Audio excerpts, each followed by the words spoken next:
बोकारो के city park स्थित सभागार में जोहार पार्टी के द्वारा जिला कमेटी का विस्तार किया गया, जिसमें पार्टी में शामिल सदस्यों को प्रशस्ति पत्र देकर मनोनीत किया गया। कार्यक्रम की अध्यक्षता जिला अध्यक्ष भागीरथ दिगार तथा संचालन समरेश अंसारी उर्फ लालू के द्वारा किया गया। इस कार्यक्रम में मुख्य रूप से झारखंड प्रदेश जोहार पार्टी के केंद्रीय सचिव सह आने वाले विधानसभा चुनाव में बोकारो विधानसभा से भावी प्रत्याशी मनोज कुमार महली भी उपस्थित हुए, जिनके द्वारा जिला कमेटी के मनोनीत सदस्यों को फूल माला पहनाकर प्रशस्ति पत्र दिया गया, जिसमें मुख्य रूप से लाल बाबू सोरेन को जिला प्रवक्ता, रियाज शेख अल्पसंख्यक जिला उपाध्यक्ष, कृष्ण कुमार राय चास प्रखंड उपाध्यक्ष, रामपत सिंह हरला मंडल अध्यक्ष, संजय प्रकाश सोरेन बालीडी मंडल अध्यक्ष, राजेश मुर्मू केंद्रीय सचिव के निजी सचिव, मारूफ अंसारी अल्पसंख्यक जिला अध्यक्ष, वैजनाथ महतो चास प्रखंड अध्यक्ष, मजरूल अंसारी अल्पसंख्यक महासचिव, विशाल केवट बालीडी मंडल कोषाध्यक्ष बनाया गया। वहीं इस पूरे कार्यक्रम में अतिथि के तौर पर एहसान जानी तथा प्रकाश बेसरा, कामेश बेसरा, उमेश सिंह, बंटी सिंह, बबलू सिंह, संजय सोरेन, सतीश विश्वकर्मा, गोविंद गोस्वामी, गिरधारी सिंह, प्रदीप महली, सूरज महली, बबलू हांसदा, राजकुमार सिंह, भोला सिंह, विमल सिंह, अजित सिंह सहित पार्टी के कई कार्यकर्ता मौजूद रहे। पार्टी के सभी वक्ताओं ने आने वाले आगामी विधानसभा चुनाव को लेकर रणनीति तैयार करते हुए पार्टी को मजबूत करने की बात कही।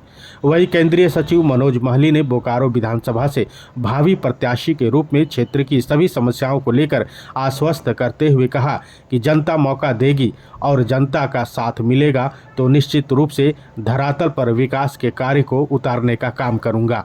जो भी समस्याएं हैं उसे दूर करने के लिए पूरी पार्टी जोर शोर से काम करेगी, जिसकी पूरी तैयारी पार्टी की ओर से की जा रही है, जिसके लिए हम लगातार लोगों को अपने साथ जोड़ने का काम कर रहे हैं। लोग जिला कमेटी का विस्तार करने के लिए हम लोग प्रोग्राम रखे हुए थे। बोकारो जिला में जितना भी अल्पसंख्यक का अध्यक्ष का हम लोग का इसमें नियुक्ति अल्पसंख्यक का नियुक्ति नहीं किए थे, उसको हम लोग लाने का काम किए हैं। और जितना भी पदाधिकारी हैं उन लोग को सख्त निर्देश दिए कि बूथ कमेटी का विस्तार करें और जितना जल्दी होगा इसका करके हम लोग अपना माने काम को आगे बढ़ाएंगे। इस तरह का कि आगे का हम लोग को चुनावी के लेके हम लोग का रणनीति तैयार करना था, वो हम लोग डायग्राम तैयार कर लिए थे और इसमें हम लोग सब बूथ कमेटी का ही जिक्र किए और सबको दिशा निर्देश दिए कि आप लोग बूथ कमेटी के एक सप्ताह के अंदर हमको पूरा फुल पे करें और अपना अपना काम पे लग जाके तैयार करना। हाँ, क्षेत्र में क्षेत्र में तो हम जिस क्षेत्र में हम घुसे हुए हैं उस क्षेत्र में यही आशीर्वाद हमको अभी मिला है कि इस तरह आपका जैसा हम लोग के घर तक आज तक कोई जनप्रतिनिधि नहीं पहुंचा था। और समस्या सुने बहुत ऐसा समस्या है, राज्य सरकार की तरफ से रोड का व्यवस्था कर दिया गया है लेकिन शौचालय का व्यवस्था नहीं किया है। तो आवास क्यों नहीं दे सकते?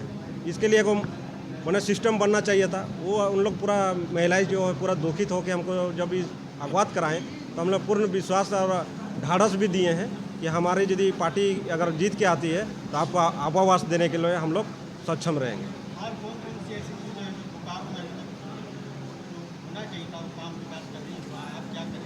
देखिए, सबसे पहले तो नन पंचायत को अभी तक पंचायत नहीं मिला है।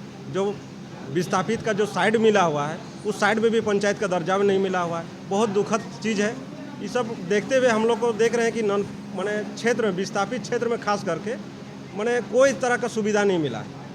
हम खुद विस्थापित क्षेत्र से आते हैं। आज हमको आने का रीज़न नहीं हुआ कि कुछ ऐसा नहीं, मेरे पोचरा में ही एक ज़मीन था, उसमें हम इतना दावे के साथ कर सकता हूँ और हम चैलेंज भी कर रहा हूँ कि अगर राज्य सरकार अभी भी नहीं सुधरी तो उसका काला चिट्ठा खोलने का काम हम लोग करेंगे। आप कि आप ज़मीन लिए कि नहीं लिए और गलत तरीके से जो आप ज़मीन बीएसएल को ट्रांसफ़र करके रखे, आज जब उसको मांगा गया तो बोल रहा है कि हम ज़मीन नहीं लिए। इस तरह के उत्तरी क्षेत्र का जितना भी ज़मीन है वो अनपेमेंट ज़मीन था और जबरन इसको मैंने काला धन के तरह दे दिया गया। इसको हम लोग चाहते हैं कि जाँच करवाएंगे, हम CBI जाँच करवाएंगे, हमारे सरकार आने दीजिए, उसके बाद देखिए इसमें जाँच करेंगे। ये लोगों के दिलों का भावना है। मुझे बेहद खुशी है कि एक विस्थापित बेटा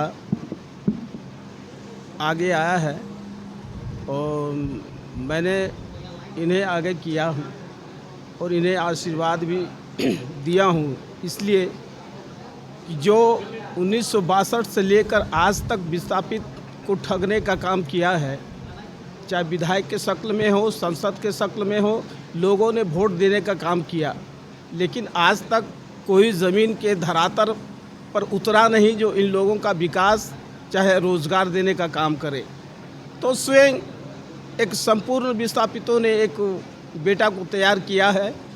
अगर जनता का आशीर्वाद प्राप्त रहा तो बोकारो की जनता एवं झुंगी झोपड़ी में रहने वाले लोग, चाहे हिंदू हो या मुस्लिम हो या सिख हो या ईसाई हो, सारे लोगों को भला होगा, ये मेरा कामना है।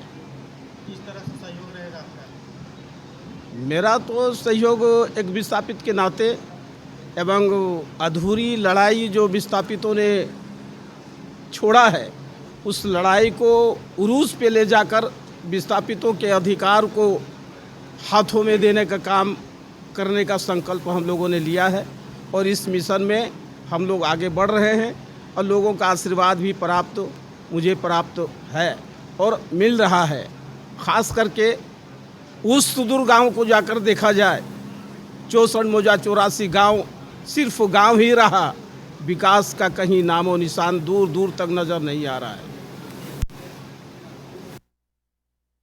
जनता खुद सोचे कि मैं अपना विस्थापित बेटा को रखूं या किसी अन्य राजनीतिक पार्टियों को मैं वोट देकर फिर बेवकूफ़ बनूं, ये तो उनकी मनोकामना है। मैं तो उम्मीद करता हूं कि जनता का समर्थन प्राप्त हो और उनके वादे पर खरा उतरूं, यही मेरा संकल्प है। आज तक जो पार्टियां रही हैं अल्पसंख्यक, चाहे वो कांग्रेस रहे हो, झारखंड मुक्ति मोर्चा रहे हो, चाहे वो बीजेपी रही हो, अल्पसंख्यक का साथ सबने लिया, सारे लोगों ने उसका फ़ायदा उठाया। अल्पसंख्यक हमारे झारखंड में कम से कम समझिए 40% है, से अधिक है।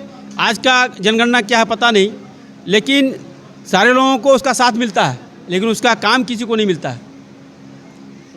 शोषण किया गया है अल्पसंख्यक को, सामाजिक रूप से, आर्थिक रूप से कहीं भी उसको जगह नहीं मिला है। चाहे वो विस्थापित की BSL का नौकरी हो, चाहे ज़मीन का मामला हो, चाहे वो शिक्षा का मामला हो, किसी भी मामले में अल्पसंख्यक को आगे नहीं दिया गया है। पार्टी में क्या आवाज़ बुलंद करना इस पार्टी में रह के हम अल्पसंख्यक आवाज़ को और विस्थापित की आवाज़ को और झारखंड की जनता की आवाज़ को हम बुलंद करने का काम करेंगे।